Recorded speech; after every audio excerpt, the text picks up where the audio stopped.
হয়ে যায়, বাবার তো জয়ধ্বনি দিয়ে অঙ্গন মুখরিত হয়ে যায়। শুধু উলুধ্বনি হয় আতুর ঘরে, সেখানে হরিধ্বনি হয় না। আর শুধু হরিধ্বনি হয় শ্মশানে, সেখানে উলুধ্বনি হয় না। এটা শ্মশান নয়, আতুর ঘর নয়, এটা হরিনামই যজ্ঞ। মায়ের উলুধ্বনি, বাবাদের হরিধ্বনি, সকাল ধরে এখানে উল্লাসিত হবে সবাই। হরি বল, হরি বল।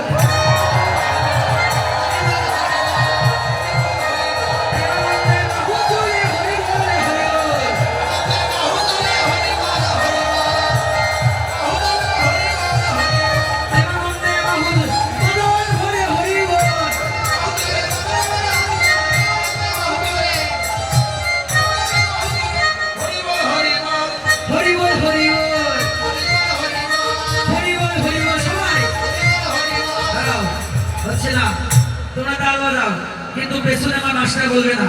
কেউ বলবেন, আপনারা বলবেন আমার সঙ্গে, তাও বলেন সবাই হরি বল, হরি বল। হ্যাঁ, হরি বল, হরি বল।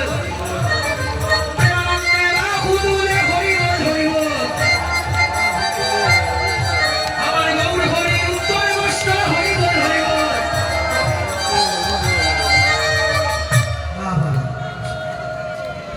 এই তো আনন্দ।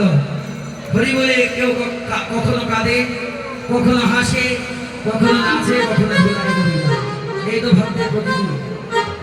তাহলে আসুন, আমার গৌর সুন্দর হরিনাম করছেন তো, খেলায় অভিনব খেলা গোলা বনমালী বলি বিহার করি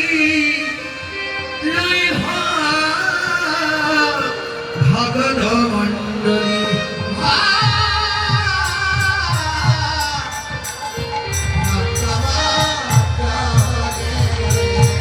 তাহলে এবার আমার গৌর সুন্দর কি সেজেছেন, কি সেজেছেন? এবার বনমালী সেজেছে, বনমালী সেজেছে, বনমালী সেজেছে। প্রেম বীজির পান করিবে বলে বনমালী সেজেছে, বনমালী সেজেছে।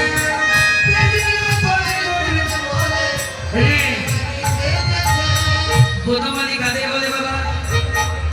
যে নাকি বনমালা ধারণ করে তাকে তো বনমালী বলে, কিন্তু আমার গৌরের গলায় তো বনমালা না।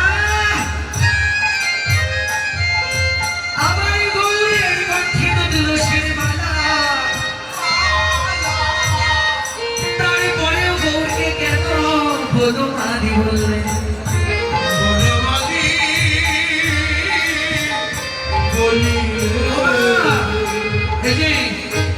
ভক্তদর্শী বললেন, এই যে বনমালী, আবার যারা নাকি বন সংরক্ষণ করেন, বনমালীর কাজ কি?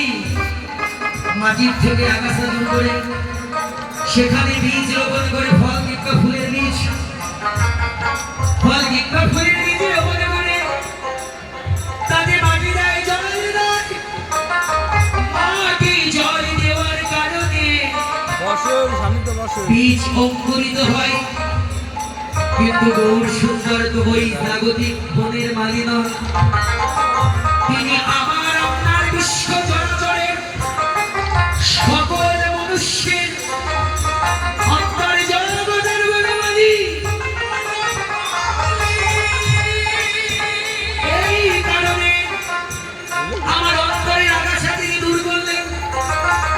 কাম, ক্রোধ, মহলোভ, মদ, মাৎসর্য, হিংসা, নিন্দা, পরশ্রীকাতরতা, ঈর্ষাপরতা, এই সমস্ত অভ্যাস আমার চিত্তকে মলিন করে দিয়েছে।